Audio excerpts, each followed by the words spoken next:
Hello दोस्तों, स्वागत है आपका हमारे online platform VK edu change the way of learning पर। दोस्तों, कहते हैं कि कोई भी लक्ष्य इंसान से बड़ा नहीं होता और हारा वही जो लड़ा नहीं होता। जी हाँ दोस्तों, आपका आज के सेशन में स्वागत है। फटाफट से उन सभी दोस्तों तक शेयर करेंगे दोस्तों जिनका एसएससी का एग्जाम है। ये दोस्तों प्रैक्टिस सेट नंबर 25 है। हर एक प्रैक्टिस सेट हम दोस्तों विशेष एनालिसिस के साथ में करवाते हैं। साथ ही साथ में उन सभी प्रश्नों के बारे में चर्चा करते हैं जो कि एसएससी के द्वारा बार बार दोस्तों पूछा जाता है। उन सभी प्रश्नों को हम बार बार आपके सामने लाते हैं और उनका विश्लेषण करवाते हैं। तो ये चैनल दोस्तों वीके एडीओ, बिल्कुल दोस्तों आप लोग अगर अभी तक नहीं सब्सक्राइब करें हैं तो सब्सक्राइब जरूर करेंगे। देखेंगे आगे पूरे सेशन में दोस्तों कितना मज़ा आने वाला है। एकदम शानदार तरीके से आप सभी दोस्त सीखने वाले हैं। तो चलिए दोस्तों, बिना किसी देरी के आज के पहले प्रश्न की ओर आगे बढ़ेंगे। इसका सही आंसर जो है आपको कमेंट सेक्शन में छाप देना है। दोस्तों, पहला प्रश्न क्या है, ध्यान से देखेंगे। निम्नलिखित में से कौन सा ऑपरेटिंग सिस्टम नहीं है? कमेंट सेक्शन में छाप देंगे। एमएस विंडोज, यूनिक्स, लाइनक्स या फिर दोस्तों क्रोम। सही आंसर क्या होगा? फटाफट से सभी दोस्त कमेंट सेक्शन में छाप देंगे। जितने सारे दोस्त जुड़े हुए हैं एक बार सभी दोस्त बताएंगे इसका सही आंसर क्या होने वाला है। तो दोस्तों, अगर आपसे पूछा जाता है निम्नलिखित में से कौन सा ऑपरेटिंग सिस्टम नहीं है, दोस्तों कौन सा ऑपरेटिंग सिस्टम नहीं है, तो इसका एकदम करेक्ट आंसर है दोस्तों क्रोम। क्रोम दोस्तों एक ऑपरेटिंग सिस्टम नहीं है, सभी दोस्त ध्यान रखेंगे। अगर बात की जाएगी दोस्तों क्रोम की, तो क्रोम यह दोस्तों किसके द्वारा बनाया गया? तो दोस्तों क्रोम दोस्तों गूगल कंपनी के द्वारा बनाया गया। अगर आपसे पूछा जाता है किसके द्वारा क्रोम बनाया गया, तो दोस्तों गूगल के द्वारा क्रोम बनाया गया। गूगल का वर्तमान समय में सीईओ कौन है? कमेंट सेक्शन में छाप देंगे तो सभी दोस्त ध्यान रखेंगे। सुंदर पिचाई कौन है दोस्तों? गूगल का सीईओ कौन है दोस्तों? सुंदर पिचाई दोस्तों कौन है? गूगल के सीईओ हैं, सभी दोस्त ध्यान रखेंगे। और दोस्तों, अगर बात की जाएगी गूगल कंपनी के द्वारा एक सर्च इंजन, गूगल कंपनी के द्वारा क्या बनाया गया? सर्च इंजन है, सभी दोस्त ध्यान रखें। गूगल एक क्या है? सर्च इंजन है। अगला दोस्तों बात की जाएगी, अगर बात की जाएगी ये जो आपका है क्रोम दोस्तों, क्रोम दोस्तों किस पर दोस्तों सूचना की खोज करता है? तो www पर दोस्तों, www पर दोस्तों जो है सूचना की खोज करता है। अब आपसे पूछा जाएगा www का फुल फॉर्म क्या होता है? तो सभी दोस्त ध्यान रखेंगे, वर्ल्ड वाइड वेब। बहुत बार पूछा गया, सभी दोस्त ध्यान रखेंगे। वर्ल्ड वाइड वेब दोस्तों इसका फुल फॉर्म होता है, सभी दोस्त ध्यान रखेंगे। गूगल का सीईओ कौन है? सुंदर पिचाई, सभी दोस्त ध्यान रखेंगे। सुंदर पिचाई कौन है? गूगल के सीईओ। दोस्तों फटाफट से कमेंट सेक्शन में छाप देंगे यहाँ पर कंप्यूटर से रिलेटेड कुछ प्रमुख प्रश्न जो कि आपके एसएससी जीडी या फिर दोस्तों एसएससी आयोग के द्वारा पूछे जा रहे हैं। जैसे कि दोस्तों आपको बताना है कंप्यूटर का मस्तिष्क किसे कहते हैं? कमेंट सेक्शन में छाप देंगे।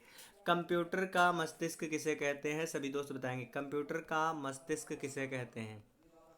तो अगर दोस्तों आपसे पूछा जाता है कंप्यूटर का मस्तिष्क किसे कहते हैं, एक बार कमेंट सेक्शन में छाप देंगे। तो कंप्यूटर का मस्तिष्क दोस्तों किसे कहा जाता है? सीपीयू को दोस्तों कंप्यूटर का मस्तिष्क कहते हैं। और सीपीयू का फुल फॉर्म क्या होता है? सभी दोस्त बताएंगे। तो सेंट्रल प्रोसेसिंग यूनिट क्या होता है? सेंट्रल प्रोसेसिंग यूनिट दोस्तों इसका नाम होता है, सभी दोस्त ध्यान रखेंगे। और इसे दोस्तों क्या कहते हैं? या दोस्तों कंप्यूटर का मस्तिष्क कहलाता है। अगला दोस्तों अगर बात की जाएगी कंप्यूटर का जनक किसे कहा जाता है? कमेंट सेक्शन में छाप देंगे तो सभी दोस्त ध्यान रखेंगे। कंप्यूटर का जनक किसे कहा जाता है? चार्ल्स बेबेज को। किसे कहा जाता है? चार्ल्स बेबेज को दोस्तों कंप्यूटर का जनक कहा जाता है, सभी दोस्त ध्यान रखेंगे। और ऐसा दोस्तों कौन सा कंप्यूटर जो कि मनुष्य अपने गोद में रखकर आसानी से अपने हर कार्य को कर सकता है, तो उसे दोस्तों क्या कहते हैं? पीसी यानी कि लैपटॉप कंप्यूटर उसे कहा जाता है। तो चलिए दोस्तों अगले प्रश्न की ओर आगे बढ़ते हैं। आप आशा करते हैं आप सभी दोस्तों को बहुत ही अच्छे तरीके से समझ में आ रहा होगा। अगला दोस्तों प्रश्न है जड़त्व का गुण किसमें होता है? कमेंट सेक्शन में छाप देंगे सभी दोस्त। जड़त्व का गुण किसमें होता है? किसी किसी वस्तु में, या फिर दोस्तों प्रत्येक वस्तु में, या फिर दोस्तों किसी भी वस्तु में नहीं, या फिर दोस्तों केवल गतिशील वस्तु में। तो इसका सही आंसर क्या होगा? एक बार सभी दोस्त कमेंट सेक्शन में छाप देंगे। तो दोस्तों जिस वस्तु में दोस्तों द्रव्यमान होगा, जिस वस्तु में द्रव्यमान होगा, अगर दोस्तों वस्तु कोई है और उसमें दोस्तों क्या है? उसमें दोस्तों द्रव्यमान है। अब आप सोच रहे होंगे ये द्रव्यमान क्या होता है? तो दोस्तों भार, द्रव्यमान मतलब भार। बहुत सारे दोस्त सोच रहे होंगे हमको तो पता है, तो पता है तो अच्छी बात है दोस्त। द्रव्यमान जिसमें होगा यानी कि भार जिसमें होगा दोस्त, तो उसमें जड़त्व तो होगा ही होगा। तो प्रत्येक वस्तु में दोस्तों जड़त्व तो होता है और प्रत्येक वस्तु में क्या होता है, भार होता है, क्योंकि ऐसी कोई वस्तु नहीं जो कि भार विहीन हो, ठीक है। तो प्रत्येक वस्तु में क्या होता है, द्रव्यमान होता है, अतः प्रत्येक वस्तु में जड़त्व का गुण दोस्तों विद्यमान होता है। तो ऑप्शन बी एकदम करेक्ट आंसर है, सभी दोस्त ध्यान रखेंगे। चलिए दोस्तों, आज के सेशन को आप लोग फटाफट से शेयर करेंगे। दोस्तों आप सभी दोस्तों को अवगत कराना है कि हमारे इस चैनल पर, वीके डी चैनल पर 1K दोस्तों सब्सक्राइबर, यानी कि आपका जो ये परिवार है 1000 लोगों का हो गया है। तो इस उपलक्ष्य में आप सभी दोस्तों के लिए 9 जनवरी को सभी एसएससी जीडी के प्रिपरेशन करने वाले दोस्तों के लिए दोस्तों हमने एक महत्वपूर्ण करंट अफेयर की मैराथन क्लास रखी है 9 जनवरी को शाम को 8 बजे। तो सभी दोस्त इसमें जुड़ना बिल्कुल भी ना भूलें, क्योंकि दोस्तों बिल्कुल एकदम एग्ज़ाम के एनालिसिस के रूप में बिल्कुल आपका एकदम कारगर सिद्ध होने वाली है। 2022 में एसएससी के द्वारा या अन्य परीक्षाओं में पूछे जाने वाले सभी महत्वपूर्ण प्रश्नों को आपको उसी एक मैराथन क्लास में देखने को मिलेगा, और उसके साथ में उसका विशेष विश्लेषण भी आपको मिलने वाला है। तो सभी दोस्त कल शाम को दोस्तों ध्यान से सुनेंगे, कल शाम को दोस्तों 8 बजे जुड़ना बिल्कुल भी ना भूलें। एकदम एग्जाम में धुआं धुआं करके आने वाले हैं, बहुत ही महत्वपूर्ण करंट अफेयर का सेशन होने वाला है। ये दोस्तों हमारी तरफ से बीके एडीओ में 1000 मेंबर होने की खुशी में दोस्तों आपके लिए उपहार है। तो सभी दोस्त इसमें ज़रूर आएंगे और अपने एग्ज़ाम में बेस्ट तैयारी करेंगे। हमेशा दोस्तों वीके एडीओ आपके सपनों को सपोर्ट करता है। तो चलिए दोस्तों अगले प्रश्न की ओर आगे बढ़ेंगे, फटाफट से सभी दोस्त देखेंगे और इसका आंसर जो है कमेंट सेक्शन में छाप देंगे। दोस्तों यहाँ पर अगला प्रश्न क्या है, ध्यान से देखेंगे। ग्लोबल वार्मिंग के लिए कौन सी गैस ग्रीन हाउस गैस के लिए उत्तरदायी है? तो कमेंट सेक्शन में छाप देंगे इसका सही आंसर क्या होने वाला है।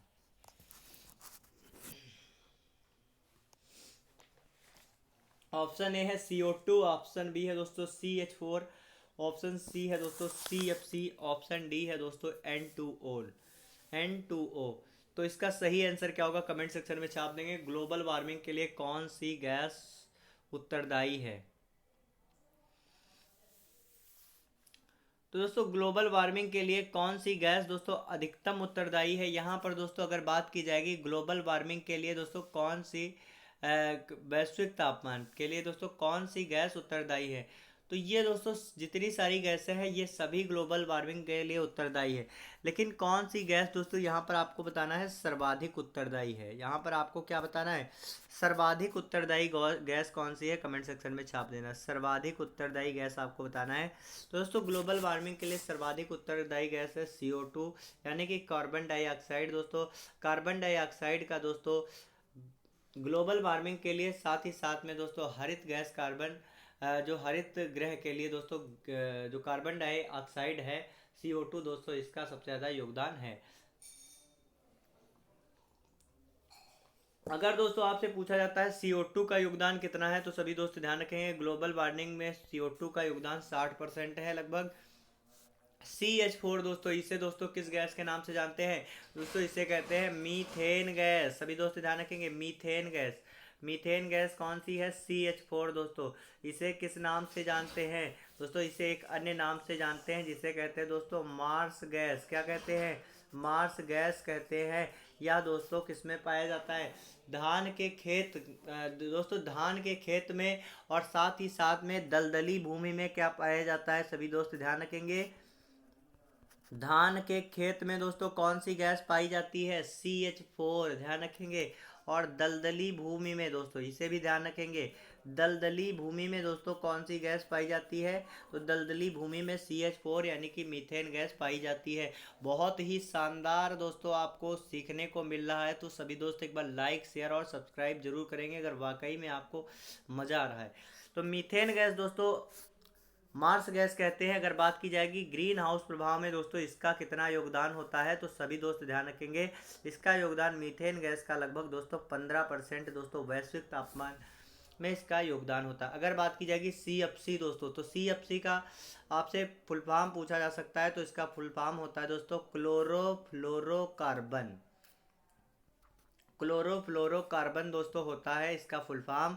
अगर आपसे पूछा जाता है CFC का कितना % योगदान होता है, तो सभी दोस्त ध्यान रखेंगे लगभग दोस्तों 7%। N2O दोस्तों, जिसे हम लोग नाइट्रोजन डाइऑक्साइड के नाम से जानते हैं, इसका दोस्तों लगभग इसमें कितना योगदान होता है, 17% होता है। सभी दोस्त ध्यान रखेंगे। और अगर बात की जाएगी अन्य कौन सी गैस है जिसका दोस्तों इसमें योगदान होता है, तो दोस्तों इसमें जलवाष्प का लगभग 1% योगदान होता है। सभी दोस्त ध्यान रखेंगे जलवाष्प का लगभग 1% योगदान होगा। तो CO2 का 60%, मीथेन गैस का 15%, CFC का 7%, नाइट्रोजन डाइऑक्साइड का दोस्तों 17%, और सबसे कम दोस्तों जलवाष्प का दोस्तों वैश्विक तापमान में योगदान रहता है। अगला जो प्रश्न है उसकी तरफ आगे बढ़ेंगे। आशा करते हैं आप सभी दोस्तों को समझ में आ रहा होगा, तो एक बार लाइक और शेयर जरूर करेंगे। दोस्तों यहाँ पर लिखा हुआ है हड़प्पा सभ्यता की लिपि है। एक बार सभी दोस्त कमेंट सेक्शन में छाप देंगे हड़प्पा सभ्यता की लिपि कैसी है, एक बार कमेंट सेक्शन में छाप देंगे। ब्राह्मी लिपि, खरोष्ठी लिपि, चित्रकार या फिर दोस्तों गुरुमुखी, चित्रकार या फिर दोस्तों गुरुमुखी। सही आंसर क्या होगा फटाफट से सभी दोस्त कमेंट सेक्शन में छाप देंगे। दोस्तों यहाँ पर हड़प्पा सभ्यता की बात की जा रही है। दोस्तों हड़प्पा सभ्यता की लिपि कैसी थी, एक बार कमेंट सेक्शन में छाप देंगे।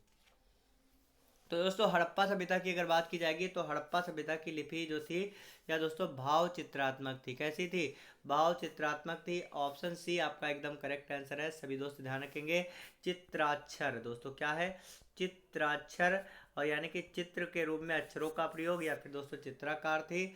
और इसे दोस्तों क्या कहा जाता है, चित्रात्मक। क्या कहा जाता है, चित्रात्मक। एक्चुअल में दोस्तों इसे क्या कहा जाता है, भाव चित्रात्मक। क्या कहा जाता है, भाव चित्रात्मक। हड़प्पा सभ्यता की लिपि जो थी यह दोस्तों कैसी थी, भाव चित्रात्मक। और यह दोस्तों कैसी लिखी हुई थी, तो बाएं से दाएं ओर, इसे भी ध्यान रखेंगे, बाएं से दाएं ओर, बाएं से दोस्तों दाएं ओर यह लिपि लिखी हुई थी। और इसलिए दोस्तों इसे क्या कहा जाता था, ब्रोस्टोफेडन लिपि कहा जाता है। क्या कहा जाता है, ब्रोस्टोफेडन लिपि। ध्यान रखेंगे ब्रोस्टोफेडन लिपि इसे कहा जाता है। सभी दोस्त ध्यान रखेंगे। और इस लिपि को अभी तक पढ़ा नहीं जा सका है, हड़प्पा सभ्यता की लिपि को पढ़ा नहीं जा सका है, जिसीलिए दोस्तों इसका नाम क्या रख दिया गया, भाव चित्रात्मक। भाव चित्रात्मक। सभी दोस्त ध्यान रखेंगे। अगला दोस्तों अगर आपसे बात की जा रही है हड़प्पा की, तो सभी दोस्त यहाँ पर ध्यान देंगे। हड़प्पा की बात की जा रही है तो एक बार कमेंट सेक्शन में छाप देंगे हड़प्पा नगर की खोज किसने की थी, सभी दोस्त बताएंगे। तो हड़प्पा की खोज दोस्तों किसने की थी, सबसे पहले दोस्तों सिंधु घाटी सभ्यता में हड़प्पा सभ्यता की खोज हुई थी। इसकी खोज दोस्तों, इसका उत्खनन किसने किया था, करवाया था, दयाराम साहनी। दयाराम साहनी ने दोस्तों हड़प्पा नामक स्थल की खोज करवाई थी, उत्खनन करवाया था। कब करवाया था, 1921 में दोस्तों इसकी खोज हुई थी। और हड़प्पा नामक स्थल दोस्तों किस नदी के किनारे पाया गया, रावी नदी के किनारे दोस्तों। कहाँ पर, मोंटगोमरी पाकिस्तान में। कहाँ पर, मोंटगोमरी पाकिस्तान में दोस्तों यह स्थल पाया गया। साथ ही साथ में अगर बात की जाएगी दोस्तों हड़प्पा सभ्यता की, तो सभी दोस्त ध्यान रखेंगे इसमें दोस्तों क्या क्या पाया गया। तो आपसे पूछा जाएगा हड़प्पा सभ्यता में दोस्तों कौन सा आपका जो है प्रमाण पाए गए, साक्ष्य पाए गए। तो सभी दोस्त ध्यान रखेंगे एक श्रृंगी पशु पाया गया। एक श्रृंगी पशु का अर्थ होता है एक सींग वाला पशु पाया गया। साथ ही साथ में दोस्तों तांबे की इक्का गाड़ी कहाँ से प्राप्त हुई, तो तांबे की इक्का गाड़ी दोस्तों हड़प्पा से प्राप्त हुई। सभी दोस्त ध्यान रखेंगे। तो यहाँ पर आप सभी दोस्तों को अवगत कराना है कि इतिहास के दोस्तों बहुत सारे सेशन हड़प्पा सभ्यता अगर आपका नहीं कंप्लीट है तो हमारे पुराने वीडियो से आप लोग देख सकते हैं, जिसमें हमने हड़प्पा सभ्यता नहीं पूरी सिंधु घाटी सभ्यता दोस्तों एकदम बिंदास तरीके से पढ़ाया हुआ है। तो आप लोग उस सेशन में जाकर विजिट जरूर करेंगे सभी दोस्त, और अपने एग्जाम में बेस्ट तैयारी करेंगे।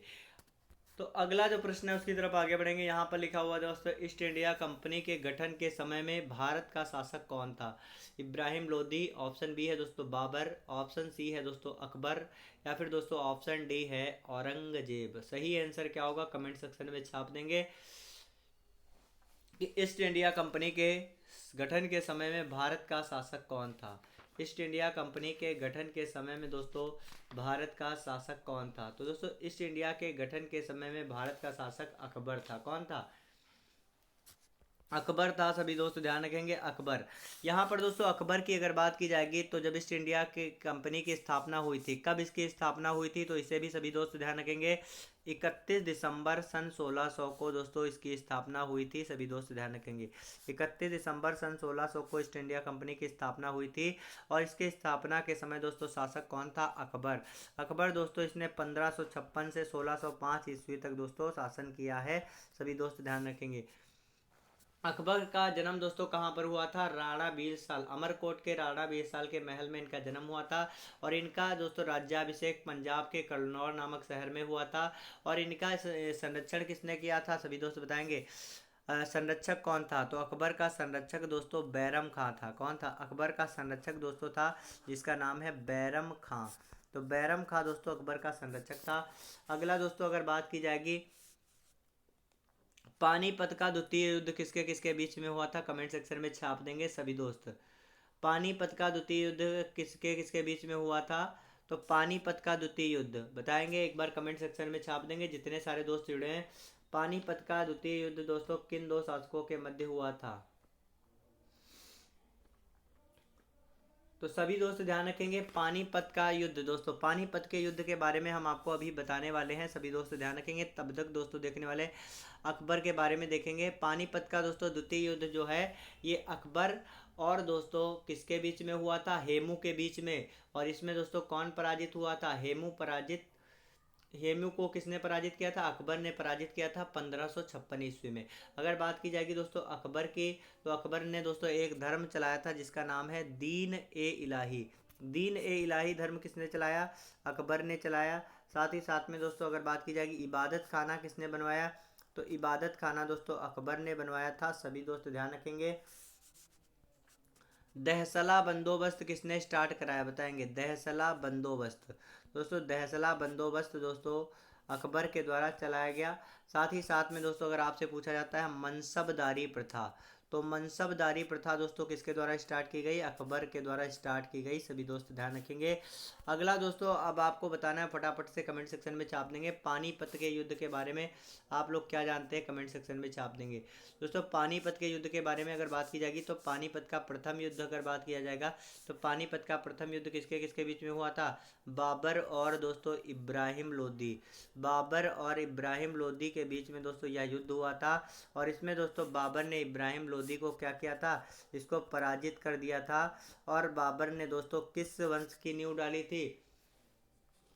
तो दोस्तों बाबर ने इब्राहिम लोदी को दोस्तों पानीपत के प्रथम युद्ध में पराजित करके सन 1526 में दोस्तों 1526 में दोस्तों किस वंश की नींव डाली थी? मुगल वंश की नींव डाली थी। सभी दोस्त ध्यान रखेंगे, मुगल वंश की इसने नींव डाली थी।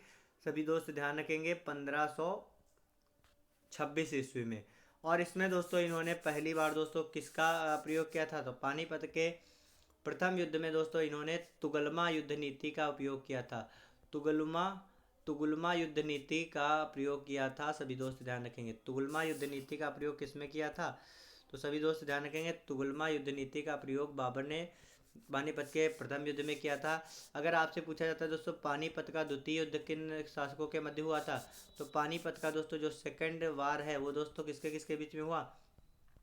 अकबर दोस्तों और दोस्तों किसके बीच में? अकबर और हेमू के बीच में पानीपत का द्वितीय युद्ध हुआ, जिसमें दोस्तों कौन पराजित हुआ था? हेमू पराजित हुआ था। सभी दोस्त ध्यान रखेंगे, हेमू पराजित हुआ था। और पानीपत का द्वितीय युद्ध अगर आपसे पूछा जाता है कब हुआ था, तो लगभग दोस्तों यह 1556 में हुआ था। 1526 में पहला और 1556 में दोस्तों दूसरा युद्ध हुआ था। एक दोस्तों और बहुत ही प्रमुख युद्ध है हल्दी घाटी का युद्ध। हल्दी घाटी का युद्ध दोस्तों कब हुआ था? कमेंट सेक्शन में छाप देंगे। तो हल्दी घाटी का युद्ध दोस्तों लगभग 1576 ईस्वी में हुआ था। सभी दोस्त ध्यान रखेंगे। किसके किसके बीच में? तो दोस्तों मेवाड़ के शासक महाराणा प्रताप, मेवाड़ के शासक महाराणा प्रताप के साथ में हुआ था अकबर का युद्ध। किसका हुआ था? अकबर का युद्ध हुआ था, जिसमें दोस्तों कौन पराजित हुआ था? कमेंट सेक्शन में छाप देंगे। तो इसमें दोस्तों किसकी विजय हुई थी? इसमें अकबर की विजय हुई थी और महाराणा प्रताप दोस्तों पराजित हो गया था। तो आशा करते हैं आप सभी दोस्तों को बहुत अच्छे तरीके से समझ में आ रहा होगा। एक बार सभी दोस्त लाइक और शेयर जरूर करेंगे। दोस्तों कल वाले करंट अफेयर के सेशन से आप सभी दोस्त जरूर जुड़ेंगे। अगला जो प्रश्न है उसकी तरफ आगे बढ़ेंगे दोस्तों। पूना पैक्ट किससे संबंधित है, कमेंट सेक्शन में छाप देंगे। जितने सारे दोस्त जुड़े हैं एक बार बताएंगे दोस्तों, पूना पैक्ट किससे संबंधित है? दलित वर्ग से, हिंदू मुस्लिम एकता से, या फिर दोस्तों संवैधानिक प्रगति से, या फिर ऑप्शन डी है दोस्तों शैक्षिक सुधार से। तो दोस्तों एक बार कमेंट सेक्शन में छाप देंगे जितने सारे दोस्त जुड़े हुए हैं। पूना पैक्ट दोस्तों बताएंगे, पूना पैक्ट किससे संबंधित है? एक बार सभी दोस्त कमेंट सेक्शन में छाप देंगे, पूना पैक्ट किससे संबंधित है। दोस्तों बात की जाएगी अगर पूना पैक्ट की, तो सभी दोस्त ध्यान रखेंगे पूना पैक्ट किससे संबंधित है। तो पूना पैक्ट दोस्तों दलित वर्ग से संबंधित है, सभी दोस्त ध्यान रखेंगे।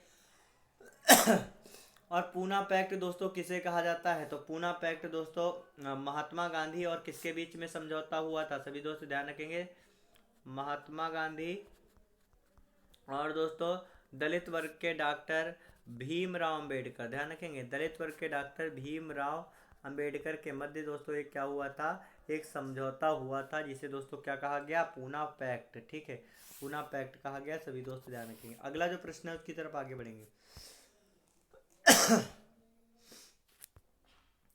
दोस्तों ये बहुत ही शानदार प्रश्न है, सभी दोस्त इसका आंसर कमेंट सेक्शन में छाप देंगे। ब्याज की वह दर जिस पर भारतीय रिजर्व बैंक वाणिज्य बैंकों को अल्पावधि कोष उधार देता है कहलाता है। दोस्तों ब्याज की वह दर जिस पर भारतीय रिजर्व बैंक वाणिज्यिक बैंकों को अल्पावधि कोष उधार देता है क्या कहलाता है? रेपो दर, रिवर्स रेपो दर, बैंक दर, या फिर दोस्तों आधार दर। तो दोस्तों इसका एकदम करेक्ट आंसर क्या होगा, कमेंट सेक्शन में छाप देंगे। तो दोस्तों जब भारतीय रिजर्व बैंक वाणिज्यिक बैंकों को उधार देता है तो दोस्तों यह क्या कहलाता है? Repo rate. यहाँ पर सभी दोस्त देखेंगे, जब दोस्तों भारतीय रिजर्व बैंक सभी दोस्त ध्यान रखेंगे, आरबीआई दोस्तों किसे देता है? वाणिज्यिक बैंकों के देता है। आरबीआई देता है किसे? आरबीआई देता है दोस्तों वाणिज्यिक बैंक को देता है। तो दोस्तों इस पर जो दर लगता है, रेट लगती है दोस्तों, इसे क्या कहते हैं? रेपो रेट कहते हैं। क्या कहते हैं? रेपो रेट कहते हैं। जब आरबीआई दोस्तों लेता है किससे?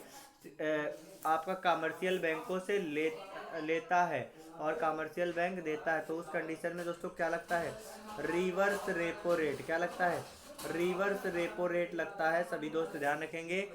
आरबीआई के बारे में आप क्या समझते हैं एक बार कमेंट सेक्शन में छाप देंगे जितने सारे दोस्त जुड़े हुए। अगर दोस्तों बात की जाएगी आरबीआई की, तो सभी दोस्त यहाँ पर ध्यान रखेंगे। आरबीआई दोस्तों इसका फुल फॉर्म होता है रिजर्व बैंक ऑफ इंडिया। इसका दोस्तों स्थापना किस अधिनियम से हुई थी? तो सभी दोस्त ध्यान रखेंगे 1934 के अधिनियम से इसकी स्थापना हुई थी। 1 अप्रैल, ध्यान से देखेंगे, 1 अप्रैल 1935 को दोस्तों आरबीआई की स्थापना हुई थी। और 1 दोस्तों जनवरी, ध्यान रखेंगे, 1 जनवरी 1949 को दोस्तों इसका क्या हुआ था? 1 जनवरी 1949 को दोस्तों इसका नेशनलाइजेशन हुआ था, राष्ट्रीयकरण हुआ था।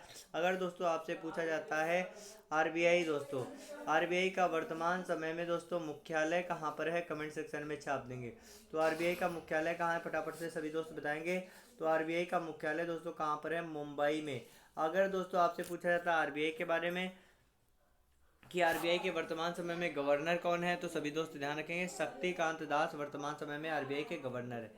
अगला जो प्रश्न है उसकी तरफ आगे बढ़ेंगे, फटाफट से सभी दोस्त लाइक और शेयर जरूर करेंगे। अगला दोस्तों प्रश्न है, कॉपर का सबसे महत्वपूर्ण अयस्क कौन सा है, कमेंट सेक्शन में छाप देंगे। कॉपर का सबसे महत्वपूर्ण अयस्क कौन सा है? तो सभी दोस्त ध्यान रखेंगे, कॉपर का सबसे महत्वपूर्ण अयस्क कौन है? Copper pyrite. यहाँ पर सभी दोस्त ध्यान रखेंगे, कॉपर पाइराइट सबसे महत्वपूर्ण अयस्क है। और इसका सूत्र क्या होता है? CuFeS2 इसका सूत्र होता है, कॉपर पाइराइड। और यह दोस्तों कॉपर का सबसे महत्वपूर्ण अयस्क होता है। अगला जो प्रश्न है उसकी तरफ आगे बढ़ेंगे दोस्तों। कैबुल लामजाओ जो कि विश्व का एकमात्र तैरता हुआ राष्ट्रीय उद्यान है, कहाँ पर स्थित है? कैबुल लामजाओ जो कि दोस्तों विश्व का एकमात्र तैरता हुआ राष्ट्रीय उद्यान है, कहाँ पर स्थित है? मेघालय में, असम में, ऑप्शन सी है दोस्तों मणिपुर में, या फिर ऑप्शन डी है दोस्तों मिजोरम में। तो दोस्तों अगर आपसे पूछा जाता है कैबुल लामजाओ जो कि विश्व का एकमात्र तैरता हुआ राष्ट्रीय उद्यान है, तो एक बार सभी दोस्त कमेंट सेक्शन में छाप देंगे विश्व का एकमात्र दोस्तों तैरता हुआ राष्ट्रीय उद्यान कहाँ पर स्थित है। फटाफट से जितने सारे दोस्त जुड़े हुए एक बार सभी दोस्त जो है कमेंट सेक्शन में छाप देंगे विश्व का दोस्तों एकमात्र तैरता हुआ राष्ट्रीय उद्यान कहाँ पर है। तो दोस्तों इसका एकदम करेक्ट आंसर क्या है? तो दोस्तों इसका दोस्तों एकदम करेक्ट आंसर क्या है, एक बार कमेंट सेक्शन में छाप देंगे। तो कैबुल लामजाओ दोस्तों कहाँ पर पड़ता है? कैबुल लामजाओ राष्ट्रीय उद्यान दोस्तों मणिपुर में पड़ता है। और मणिपुर में दोस्तों आपकी कौन से झील के मध्य में पड़ता है? लोकटक, ध्यान रखेंगे, लोकटक झील के पास में दोस्तों यह पड़ता है, सभी दोस्त ध्यान रखेंगे। अगला जो प्रश्न है उसकी तरफ आगे बढ़ेंगे। भारत के किस शहर में उत्तर दक्षिण गलियारा तथा पूर्व पश्चिम गलियारा आपस में मिलते हैं? तो ऑप्शन ए है नागपुर, ऑप्शन बी है दोस्तों झांसी, ऑप्शन सी है भोपाल और ऑप्शन डी है दोस्तों बनारस। सही आंसर क्या होगा एक बार सभी दोस्त बताएंगे और लाइक और शेयर जरूर करेंगे दोस्तों। और साथ ही साथ में आप सभी दोस्त जिनका एसएससी जीडी का एग्ज़ाम है वो सभी दोस्तों कल शाम को 9 बजे दोस्तों, 9 जनवरी को शाम को 8 बजे, 8 बजे सभी दोस्त जुड़ेंगे करंट अफेयर के एक महा मैराथन शो में, और जिससे अपने करंट अफेयर की सबसे बेस्ट तैयारी करेंगे वीके एडीयू चैनल पर। तो अगला आपसे दोस्तों प्रश्न है, भारत के किस शहर में उत्तर दक्षिण गलियारा तथा पूर्व पश्चिम गलियारा आपस में मिलते हैं? तो इसका एकदम करेक्ट आंसर है ऑप्शन बी। ऑप्शन बी दोस्तों इसका एकदम करेक्ट आंसर है, सभी दोस्त ध्यान रखेंगे, बनारस। यहाँ पर दोस्तों आपका क्या हो जाएगा? गलियारा दक्षिण और पूर्व पश्चिम गलियारा की बात की जा रही है, तो सभी दोस्त ध्यान रखेंगे दक्षिण और पूर्व पश्चिम गलियारा दोस्तों भारत के उत्तर प्रदेश के शहर में है। यहाँ पर कहाँ पर है? यूपी के दोस्तों झांसी में है। कहाँ पर है? यूपी के झांसी में है, सभी दोस्त ध्यान रखेंगे। उत्तर प्रदेश की अगर बात की जाएगी तो उत्तर प्रदेश में दोस्तों बताएंगे सभी दोस्त, उत्तर प्रदेश के वर्तमान समय में राज्यपाल कौन है? कमेंट सेक्शन में छाप देंगे। यूपी के राज्यपाल कौन है? दोस्तों उत्तर प्रदेश की राज्यपाल है आनंदी बेन पटेल। कौन है दोस्तों? आनंदी आनंदी बेन पटेल दोस्तों, आनंदी बेन पटेल दोस्तों कौन है? उत्तर प्रदेश की वर्तमान समय में राज्यपाल हैं। अगला दोस्तों अगर आपसे पूछा जाता है, यहाँ पर सभी दोस्त जितने सारे लोग जुड़े हुए हैं एक बार लाइक और शेयर जरूर करेंगे। अगला क्वेश्चन क्या, ध्यान से देखेंगे। निम्नलिखित में से किसे कंप्यूटर मानव कहा जाता है? बताएंगे। निम्नलिखित में से किसे कंप्यूटर मानव कहा जाता है? कमेंट सेक्शन में छाप देंगे। शकुंतला देवी, लाला लाजपत राय, महात्मा गांधी या फिर राजेंद्र प्रसाद। दोस्तों इसका एकदम करेक्ट आंसर क्या होगा सभी दोस्त बताएंगे। तो इसका दोस्तों एकदम करेक्ट आंसर है कंप्यूटर मानव दोस्तों शकुंतला देवी को कहा गया, क्योंकि दोस्तों जो ये है शकुंतला देवी, इन्हें दोस्तों क्या कहा गया? मेंटल कैलकुलेटर कहा गया। भारतीय गणितज्ञ, लेखक और मेंटल कैलकुलेटर थी दोस्तों। इन्हें दोस्तों 1929 से 2013 तक, ध्यान रखेंगे, इनके 1929 से 2013 तक ये दोस्तों रहीं। और इन्हें दोस्तों क्या कहा गया? Human calculator. क्या कहा गया? Human calculator. Human calculator, human calculator दोस्तों इन्हें कहा गया, सभी दोस्त ध्यान रखेंगे। यहाँ पर दोस्तों अगर बात की जाएगी जितने सारे दोस्त जुड़े हुए हैं सभी दोस्त कमेंट सेक्शन में छाप देंगे। जितने सारे दोस्त जुड़े हुए हैं एक बार लाइक और शेयर जरूर करेंगे दोस्तों। महात्मा गांधी की पुस्तक का क्या नाम है? एक बार कमेंट सेक्शन में छाप देंगे। जितने सारे दोस्त जुड़े हुए हैं सभी दोस्त बताएंगे महात्मा गांधी की जो है आत्मकथा का क्या नाम है, बताएंगे। तो महात्मा गांधी की दोस्तों आत्मकथा का क्या नाम है? कमेंट सेक्शन में छाप देंगे दोस्तों। महात्मा गांधी की आत्मकथा का नाम है सत्य के साथ मेरे प्रयोग। ध्यान रखेंगे, सत्य के साथ मेरे प्रयोग दोस्तों। यह किसकी पुस्तक है? महात्मा गांधी की है, सभी दोस्त ध्यान रखेंगे। चलिए दोस्तों अगले प्रश्न की ओर आगे बढ़ेंगे दोस्तों। अगला प्रश्न है, श्वेत क्रांति किससे संबंधित है? किसके उत्पादन से संबंधित है? सभी दोस्त बताएंगे। तो श्वेत क्रांति दोस्तों किसके उत्पादन से संबंधित है? इसका एकदम करेक्ट आंसर है दुग्ध उत्पादन से, मिल्क प्रोडक्शन से संबंधित है श्वेत क्रांति, दुग्ध उत्पादन से। और दोस्तों श्वेत क्रांति की अगर बात की जाएगी तो भारत में श्वेत क्रांति का जनक कौन है? कमेंट सेक्शन में छाप देंगे। भारत में श्वेत क्रांति का जनक कौन है? दोस्तों भारत में श्वेत क्रांति के जनक हैं वर्गीज कुरियन। कौन है? वर्गीज कुरियन है, सभी दोस्त ध्यान रखेंगे। वर्गीज कुरियन, वर्गीज कुरियन दोस्तों श्वेत क्रांति के क्या हैं? वर्गीज कुरियन दोस्तों श्वेत क्रांति के जनक हैं। साथ ही साथ में दोस्तों अगर बात की जाएगी श्वेत क्रांति की शुरुआत दोस्तों भारत में कब हुई थी? तो सभी दोस्त ध्यान रखेंगे श्वेत क्रांति की शुरुआत लगभग दोस्तों 1970 ईस्वी में भारत में हुई थी। श्वेत क्रांति से दोस्तों एक ऑपरेशन संबंधित है जिसका नाम क्या है दोस्तों? श्वेत क्रांति से संबंधित ऑपरेशन का नाम है ऑपरेशन फ्लड। सभी दोस्त ध्यान रखेंगे। क्या नाम है? ऑपरेशन फ्लड नाम है, सभी दोस्त ध्यान रखेंगे। चलिए अगले प्रश्न की ओर आगे बढ़ेंगे। यहाँ पर दोस्तों क्रांतियों से संबंधित कुछ महत्वपूर्ण प्रश्न हैं जो कि बार बार आपके एग्जाम में पूछे जा रहे हैं।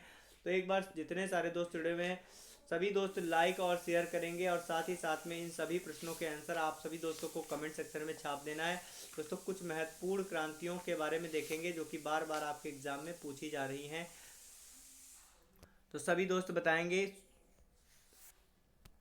गोल क्रांति का संबंध किससे है, फटाफट से कमेंट सेक्शन में छाप देंगे। गोल क्रांति का संबंध किससे है एक बार बताएंगे सभी दोस्त। पीली क्रांति का संबंध किससे है? गुलाबी क्रांति का संबंध किससे है?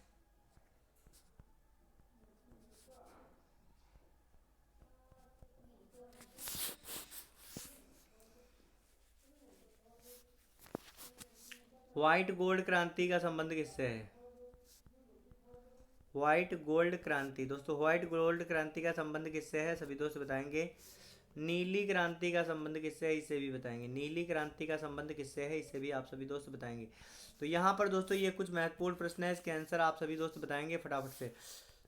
अगर दोस्तों बात की जाएगी गोल क्रांति, तो गोल क्रांति का संबंध किससे है? तो सभी दोस्त ध्यान रखेंगे आलू के उत्पादन से है। पीली क्रांति का उत्पादन किससे है? तिलहन, तिलहन के दोस्तों उत्पादन से पीली क्रांति का संबंध है। गुलाबी क्रांति का संबंध किससे है? दोस्तों गुलाबी क्रांति का संबंध प्याज के उत्पादन से, साथ ही साथ में मीट के उत्पादन से इसका संबंध है। व्हाइट गोल्ड क्रांति दोस्तों किसके उत्पादन से संबंधित है? कपास के उत्पादन से संबंधित है व्हाइट गोल्ड क्रांति। नीली क्रांति किससे संबंधित है? मछली के उत्पादन से। मछली उत्पादन से दोस्तों कौन सी संबंधित है? नीली क्रांति। अगला जो प्रश्न है उसकी तरफ आगे बढ़ेंगे, सभी दोस्त ध्यान से देखेंगे। सभी दोस्त बताएंगे किस संविधान द्वारा संपत्ति के मौलिक अधिकार को समाप्त कर दिया गया है। दोस्तों किस संविधान द्वारा दोस्तों किस संविधान संशोधन द्वारा मौलिक के संपत्ति के मौलिक अधिकार को दोस्तों समाप्त कर दिया गया है, कमेंट सेक्शन में छाप देंगे। तो सभी दोस्त ध्यान रखेंगे संपत्ति के मौलिक अधिकार को दोस्तों किस संविधान संशोधन के द्वारा हटाया गया। तो इसका एकदम करेक्ट आंसर है 44वें संविधान संशोधन के द्वारा। ये दोस्तों आपका 1978 में हुआ था, सभी दोस्त ध्यान रखेंगे 44वां संविधान संशोधन। और साथ ही साथ में दोस्तों इसमें संपत्ति के मौलिक अधिकार को हटाकर इसे दोस्तों संविधान के अनुच्छेद में शामिल किया गया है। किस में शामिल किया गया है? संविधान के अनुच्छेद में शामिल किया गया है, सभी दोस्त ध्यान रखेंगे संविधान के अनुच्छेद में शामिल किया गया है। और दोस्तों किस आर्टिकल में शामिल किया गया है इसे? तो सभी दोस्त ध्यान रखेंगे संविधान के आर्टिकल 300A में दोस्तों इसे शामिल किया गया।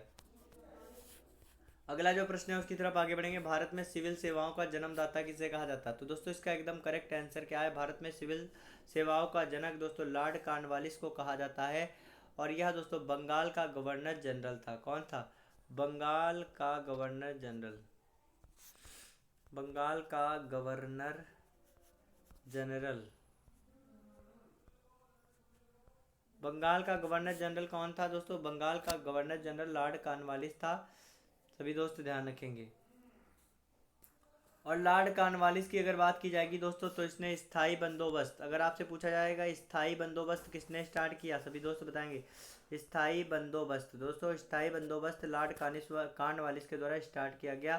साथ ही साथ में दोस्तों जो इसने लॉर्ड कॉर्नवालिस ने कॉर्नवालिस कोड का निर्माण करवाया दोस्तों, और जो कि शक्तियों के पृथक्करणीय सिद्धांत पर आधारित था। अगला जो प्रश्न है उसकी तरफ आगे बढ़ेंगे दोस्तों। हर वर्ष जेवेलियन थ्रो डे, सभी दोस्त बताएंगे हर वर्ष जेवेलियन थ्रो डे किस तारीख को मनाया जाता है? 12 मार्च को, 7 अगस्त को, 20 अप्रैल को, या फिर दोस्तों 15 जनवरी को। सही आंसर क्या होगा एक बार सभी दोस्त कमेंट सेक्शन में छाप देंगे, और साथ ही साथ में लाइक और शेयर जरूर करेंगे अपने उन सभी दोस्तों तक दोस्तों जिनका एसएससी जीडी का एग्जाम है। तो दोस्तों चलिए दोस्तों फटाफट से सभी दोस्त बताएंगे जेवेलियन थ्रो डे किस दिवस पर मनाया जाता है। तो इसका दोस्तों एकदम करेक्ट आंसर है हर वर्ष दोस्तों 7 अगस्त को जेवेलियन थ्रो दिवस मनाया जाता है। 7 अगस्त को ही क्यों मनाया जाता है? क्योंकि दोस्तों 7 अगस्त 2021 को नीरज चोपड़ा ने दोस्तों टोक्यो ओलंपिक 2020, दोस्तों टोक्यो ओलंपिक 2020 में दोस्तों क्या हुआ था? तो सभी दोस्त ध्यान रखेंगे टोक्यो ओलंपिक 2020 में दोस्तों जो है एक जेवलियन थ्रो के खिलाड़ी थे जिनका नाम है दोस्तों नीरज चोपड़ा। क्या नाम है? नीरज चोपड़ा। सभी दोस्त ध्यान रखेंगे। और नीरज चोपड़ा दोस्तों इन्होंने भाला फेंक कर दोस्तों भारत को स्वर्ण पदक दिलाया था, जिसके उपलक्ष्य में दोस्तों इस दिवस पर दोस्तों, और इन्होंने कब भाला फेंका था तो सभी दोस्त ध्यान रखेंगे 7 अगस्त। 7 अगस्त सन 2021 को इन्होंने भाला फेंका था, और इसीलिए दोस्तों इन्होंने भाला फेंक में पहला स्वर्ण पदक दिलाया था। भाला फेंक में पहला ओलंपिक में स्वर्ण पदक किसने दिलाया? नीरज चोपड़ा ने। तो इसी उपलक्ष्य में दोस्तों 7 अगस्त को दोस्तों क्या मनाया जाता है? भारत के सभी राज्यों और केंद्र शासित प्रदेशों में 7 अगस्त को जेवलिन थ्रो डे यानी कि भाला फेंक दिवस मनाया जाता है। दोस्तों अगला प्रश्न क्या है? सभी दोस्त ध्यान से देखेंगे और कमेंट सेक्शन में छाप देंगे। भारत का सर्वोच्च शांतकालीन शौर्य पुरस्कार कौन सा है? कमेंट सेक्शन में छाप देंगे।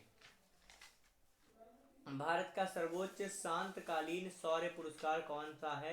एक बार सभी दोस्त कमेंट सेक्शन में छाप देंगे, जितने सारे दोस्त जुड़े हुए हैं। सभी दोस्तों आज के सेशन को लाइक और शेयर जरूर करेंगे, और साथ ही साथ में अपने सभी दोस्तों तक शेयर करेंगे। तो दोस्तों भारत का सर्वोच्च शांतकालीन शौर्य पुरस्कार कौन सा है? ऑप्शन ए है दोस्तों कीर्ति चक्र, ऑप्शन बी है दोस्तों शौर्य चक्र, ऑप्शन सी है दोस्तों अशोक चक्र, या फिर दोस्तों ऑप्शन डी है दोस्तों राष्ट्रीय वीरता पुरस्कार। राष्ट्रीय वीरता पुरस्कार। तो दोस्तों इसका एकदम करेक्ट आंसर है शांति के समय में दिया जाने वाला सर्वोच्च पुरस्कार कौन सा है? अशोक चक्र। कौन सा है? अशोक चक्र। ऑप्शन सी आपका एकदम करेक्ट आंसर है। सभी दोस्त ध्यान रखेंगे। यह दोस्तों सर्वोच्च शांतिकालीन और शौर्य का पुरस्कार है अशोक चक्र। दोस्तों यह किसे दिया जाता है? तो यह सम्मान दोस्तों सैनिक तथा अर्ध सैनिक बलों को दोस्तों असाधारण वीरतापूर्ण कार्य करने के लिए दोस्तों यह सम्मान दिया जाता है, और यह सम्मान दोस्तों मरणोपरांत भी दिया जाता है। सभी दोस्त ध्यान रखेंगे, मरणोपरांत भी दोस्तों यह सम्मान दिया जाता है। दोस्तों कुछ प्रमुख सम्मान हैं जो कि कई बार आपके एग्जाम में पूछे जा रहे हैं। कौन सा सम्मान किससे संबंधित है? कमेंट सेक्शन में छाप देंगे, जितने सारे दोस्त जुड़े हुए हैं। दोस्तों फटाफट से आप सभी दोस्त कमेंट सेक्शन में छाप देंगे नोबेल प्राइज, बताएंगे सभी दोस्त नोबेल पुरस्कार किस क्षेत्र से संबंधित है। कमेंट सेक्शन में छाप देंगे सभी दोस्त नोबेल पुरस्कार। तो नोबेल पुरस्कार किन क्षेत्रों से संबंधित? सबसे पहले नोबेल पुरस्कार कितने क्षेत्रों से संबंधित है? तो दोस्तों नोबेल पुरस्कार दोस्तों टोटल 6 क्षेत्रों से संबंधित है। सभी दोस्त ध्यान रखेंगे, 6 क्षेत्रों से संबंधित है। और यह पुरस्कार दोस्तों पहले कितने क्षेत्रों में दिया जाता था? यह पुरस्कार दोस्तों स्टार्टिंग में केवल दोस्तों शुरुआत में दोस्तों यह कितने क्षेत्रों में दिया जाता था नोबेल पुरस्कार? एक बार कमेंट सेक्शन में छाप देंगे, जितने सारे दोस्त जुड़े हुए हैं। तो शुरुआत में यह दोस्तों केवल 5 क्षेत्रों में दिया जाता था। उसके बाद दोस्तों इसे 6 क्षेत्रों में कर दिया गया। सभी दोस्त ध्यान रखेंगे। नोबेल पुरस्कार की अगर बात की जाएगी तो नोबेल पुरस्कार की स्थापना कब हुई थी? 1901 में दोस्तों। एक वैज्ञानिक है जिनका नाम है दोस्तों अल्फ्रेड नोबेल। इन्होंने दोस्तों डायनामाइट की खोज की थी, साथ ही साथ में और बहुत सारे दोस्तों आविष्कार इन्होंने किए हैं। अल्फ्रेड बर्नहार्ड नोबेल के नाम से जानते हैं। ये दोस्तों इनका जन्म स्टॉकहोम में हुआ था, स्वीडन के स्टॉकहोम में हुआ था। और वहीं पर दोस्तों इन्होंने एक फाउंडेशन बनाई जिसका नाम है नोबेल फाउंडेशन, जिसके द्वारा दोस्तों क्या दिया जाता है? नोबेल प्राइज़ दिया जाता है। सभी दोस्त ध्यान रखेंगे। और सबसे पहले दोस्तों अगर बात की जाएगी इसकी स्थापना दोस्तों कब हुई थी? 1901 से। ठीक, 1901 में दोस्तों इसकी स्थापना हुई थी। सभी दोस्त ध्यान रखेंगे। अगर बात की जाएगी दोस्तों, आपसे अगर पूछा जाता है नोबेल पुरस्कार कितने क्षेत्रों में दिया जाता है, तो दोस्तों नोबेल पुरस्कार 6 क्षेत्रों में दिया जाता है। कितने क्षेत्र? 6 क्षेत्रों में दिया जाता है। और 6 क्षेत्रों के बारे में मैं आपको बताने जा रहा हूँ। सभी दोस्त ध्यान रखेंगे। नोबेल पुरस्कार दोस्तों साहित्य के क्षेत्र में दिया जाता है। सभी दोस्त ध्यान से देखेंगे। नोबेल पुरस्कार दोस्तों चिकित्सा के क्षेत्र में दिया जाता है। किसके क्षेत्र में? चिकित्सा के क्षेत्र में। नोबेल पुरस्कार दोस्तों भौतिकी के क्षेत्र में दिया जाता है। भौतिकी के क्षेत्र में। दोस्तों नोबेल पुरस्कार रसायन के क्षेत्र में दिया जाता है। किसके क्षेत्र में? रसायन के क्षेत्र में। नोबेल पुरस्कार दोस्तों अर्थशास्त्र के क्षेत्र में दिया जाता है। साथ ही साथ में दोस्तों अगर बात की जाएगी नोबेल पुरस्कार अन्य किस क्षेत्र में दिया जाता है, तो सभी दोस्त ध्यान रखेंगे। और नोबेल पुरस्कार दोस्तों शांति के क्षेत्र में दिया जाता है। दोस्तों यह 6 क्षेत्र हैं जिनमें दोस्तों क्या मिलता है, क्या दिया जाता है? नोबेल पुरस्कार दिया जाता है। सभी दोस्त ध्यान रखेंगे। अगला दोस्तों नोबेल पुरस्कार की यहाँ पर बात हो रही है, तो सभी दोस्त ध्यान रखेंगे। भारत में नोबेल पुरस्कार पाने वाले पहले व्यक्ति कौन है? रविंद्रनाथ टैगोर दोस्तों, जिन्हें 1910 में इन्हें भारत के पहले व्यक्ति हैं दोस्तों जिन्हें नोबेल पुरस्कार मिला था। और 1910 में दोस्तों इन्होंने एक पुस्तक लिखी थी जिसका नाम है दोस्तों गीतांजलि। और जिसके लिए इन्हें दोस्तों 1913 में यह सम्मान मिला था। अगला दोस्तों अगर बात की जाएगी, ऐसी कौन सी संस्था है दोस्तों जो कि 3 बार नोबेल पुरस्कार जिसे दिया गया है, कमेंट सेक्शन में छाप देंगे। ऐसी कौन सी संस्था है दोस्तों जिसे 3 बार नोबेल पुरस्कार दिया गया, तो सभी दोस्त ध्यान रखें, रेड क्रॉस।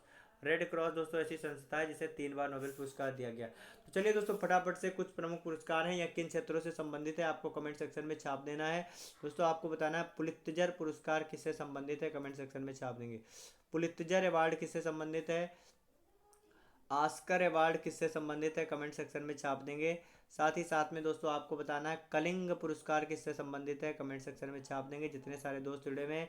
ग्रैमी पुरस्कार किससे संबंधित है, मान बुकर पुरस्कार किससे संबंधित है, कमेंट सेक्शन में छाप देंगे। साथ ही साथ में आप सभी दोस्त बताएंगे ज्ञानपीठ पुरस्कार किससे संबंधित है, कमेंट सेक्शन में छाप देंगे। ज्ञानपीठ पुरस्कार किससे संबंधित है। अगला दोस्तों अगर आपसे पूछा जाता है वाचस्पति, वाचस्पति सम्मान किससे संबंधित है, द्रोणाचार्य पुरस्कार किससे संबंधित है, कमेंट सेक्शन में छाप देंगे। द्रोणाचार्य पुरस्कार किससे संबंधित है, एक बार सभी दोस्त कमेंट सेक्शन में छाप देंगे जितने सारे दोस्त जुड़े हुए हैं। और इसके साथ ही साथ में आपको बताना है धनवंतरी, धनवंतरी पुरस्कार किससे संबंधित है। ये दोस्तों बहुत ही इंपॉर्टेंट है, कई बार आपके एग्जाम में पूछा जा चुका है दोस्तों।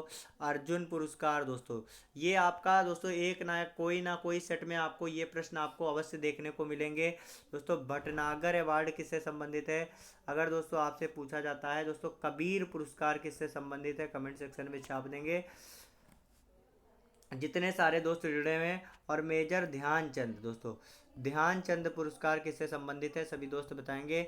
और दोस्तों आपको बताना है बोरलॉग, दोस्तों बोरलॉग पुरस्कार किससे संबंधित है, इसे भी आपको बताना है। और साथ ही साथ में दोस्तों बीसी राय पुरस्कार किससे संबंधित है, कमेंट सेक्शन में छाप देंगे। तो ये कुछ पुरस्कार है जो कि बहुत बार आपके एग्जाम में पूछे जा रहे हैं। तो एसएससी जीडी के एग्जाम निकट होने के कारण दोस्तों हम एक ही सेशन में सब कुछ बताने का प्रयास कर रहे हैं, तो सभी दोस्त लाइक और शेयर जरूर करेंगे।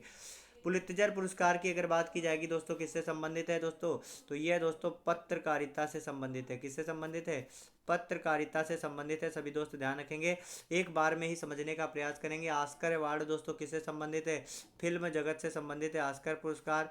कलिंग पुरस्कार दोस्तों किससे संबंधित है, साइंस, साइंस से संबंधित है कलिंग पुरस्कार। ग्रैमी पुरस्कार दोस्तों म्यूजिक से संबंधित है, संगीत जगत से संबंधित है। मान बुकर सम्मान की अगर बात की जाएगी दोस्तों तो यह किससे संबंधित है, लिटरेचर से संबंधित है यानी कि साहित्य से। ज्ञानपीठ पुरस्कार दोस्तों किससे संबंधित है, तो दोस्तों साहित्य के क्षेत्र से संबंधित है। और ज्ञानपीठ पुरस्कार में दोस्तों कितना धनराशि मिलती है, तो लगभग दोस्तों 11 लाख रुपए की धनराशि मिलती है। अगला दोस्तों वाचस्पति सम्मान की बात की जाएगी तो सभी दोस्त ध्यान रखेंगे वाचस्पति सम्मान भी दोस्तों किससे संबंधित है, तो दोस्तों यह संस्कृत साहित्य से संबंधित है। किससे संबंधित है, संस्कृत साहित्य से संबंधित है, सभी दोस्त ध्यान रखेंगे। और द्रोणाचार्य पुरस्कार दोस्तों किसे दिया जाता है, तो खेल के कोच को दिया जाता है या फिर दोस्तों खेल के प्रशिक्षक को दिया जाता है, सभी दोस्त ध्यान रखेंगे। धन्वंतरी सम्मान दोस्तों किसके लिए है दोस्तों, धन्वंतरी पुरस्कार जो सम्मान है ये दोस्तों किससे संबंधित है, चिकित्सा के क्षेत्र से संबंधित है। अर्जुन पुरस्कार दोस्तों खेल से संबंधित है। अगर दोस्तों आपसे पूछा जाए भटनागर पुरस्कार तो दोस्तों यह विज्ञान के क्षेत्र से संबंधित है। कबीर पुरस्कार दोस्तों सामाजिक सद्भावना से संबंधित है, सामाजिक सद्भावना से संबंधित है, सभी दोस्त ध्यान रखेंगे। अगर बात की जाएगी ध्यानचंद पुरस्कार तो दोस्तों यह किससे संबंधित है, खेल जगत से संबंधित है। बोरलॉग पुरस्कार की अगर बात की जाएगी तो यह दोस्तों कृषि से संबंधित दिया जाने वाला पुरस्कार है।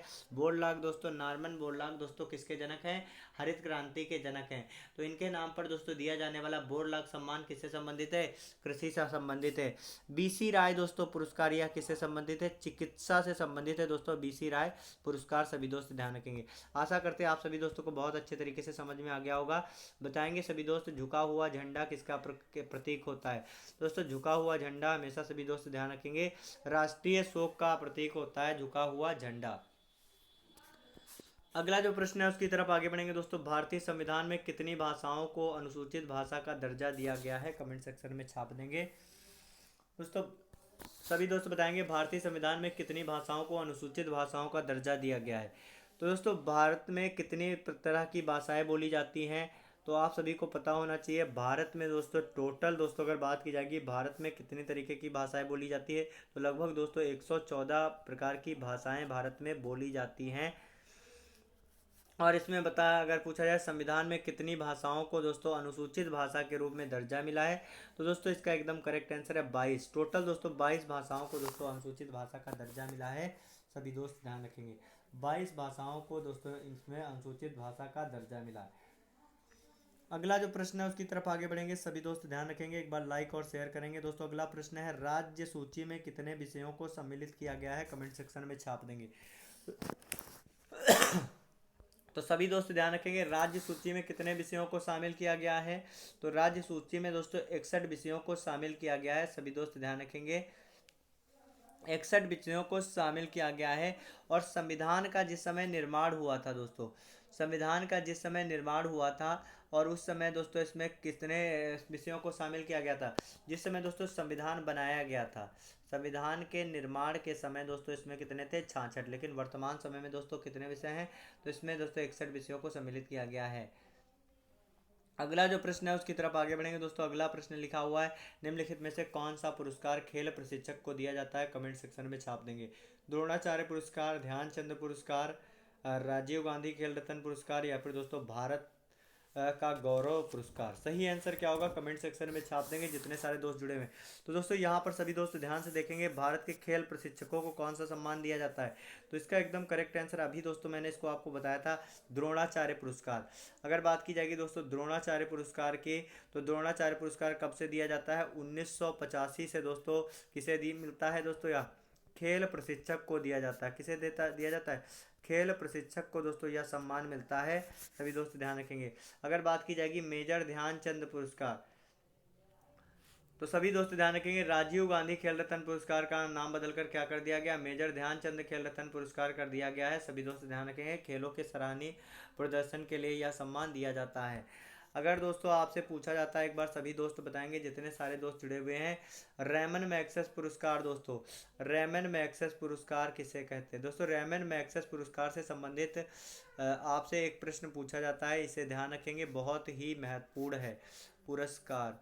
तो रेमन मैग्सेस पुरस्कार को दोस्तों क्या कहा जाता है, एशिया का नोबेल प्राइज। एशिया का नोबेल किसे कहा जाता है, तो दोस्तों एशिया का नोबेल पुरस्कार किसे कहा जाता है, रेमन मैग्सेस पुरस्कार को कहा जाता है। यह दोस्तों सरकारी सेवा, जनसेवा, पत्रकारिता से संबंधित है। सभी दोस्त ध्यान रखेंगे। दोस्तों अगर आपसे पूछा जाता है व्यास सम्मान किससे संबंधित है, कमेंट सेक्शन में छाप देंगे। दोस्तों व्यास अगर आपसे पूछा जाए तो यह दोस्तों साहित्य के क्षेत्र से संबंधित है। सभी दोस्त ध्यान रखेंगे। आशा करते हैं आप सभी दोस्तों को बहुत अच्छे तरीके से समझ में आ गया होगा। जितने सारे दोस्त जुड़े हुए हैं एक बार सभी दोस्त लाइक और शेयर जरूर करेंगे। दोस्तों आज आप लोग हमारे आज के सेशन में लास्ट तक बने रहे, उसके लिए बहुत बहुत धन्यवाद। दोस्तों आप सभी दोस्तों को अवगत कराना है कि दोस्तों कल शाम को 8 बजे आपके लिए एकदम धुआं धुआं करने वाली शानदार क्लास दोस्तों आपका उसमें पहले से ही दोस्तों हम स्वागत कर रहे हैं। तो जितने सारे दोस्त आज के सेशन में यहाँ तक बने हुए हैं तो दोस्तों या फिर इस क्लास को बाद में देख रहे हैं, तो सभी दोस्त मैराथन क्लास में ज़रूर आएंगे। दोस्तों इस क्लास का दोस्तों एक विशेष लाभ आपका होने वाला है। आपका दोस्तों कोई भी एग्ज़ाम हो, क्योंकि एसएससी में दोस्तों जितने सारे प्रश्न पूछे जा रहे हैं, जिस पैटर्न पर पूछे जा रहे हैं, वो सभी आपको देखने को मिलने वाले हैं। 2022 हो गया है दोस्तों, 2023 में आपको दोस्तों सेलेक्ट होकर दिखाना है, अपने माता पिता के सपने को पूरा करके दिखाना है, खुद को दोस्तों एक अच्छे नागरिक बनने के लिए उस क्रम में दोस्तों खुद को आगे बढ़ाते हुए दोस्तों अपने भविष्य को दोस्तों अच्छे तरीके से तैयार करने के लिए दोस्तों सिलेक्शन बहुत ज़रूरी है। तो वीके दोस्तों आपके साथ में हमेशा है। लास्ट में दोस्तों आपसे बस यही कहना चाहते हैं कि जब आंखों में अरमान लिया, मंजिल को अपना मान लिया, मुश्किल क्या आसान क्या, जब ठान लिया तो ठान लिया। तो जी हाँ दोस्तों, आप सभी दोस्तों के प्यार और सपोर्ट के लिए 1K सब्सक्राइबर के लिए आप सभी दोस्तों को बहुत बहुत तहे दिल से धन्यवाद। आप सभी दोस्त इसी तरीके से अपना प्यार बनाए रखेंगे और जल्दी से जल्दी आप लोग 10K सब्सक्राइबर मेरे करवा दीजिए। बहुत बहुत धन्यवाद।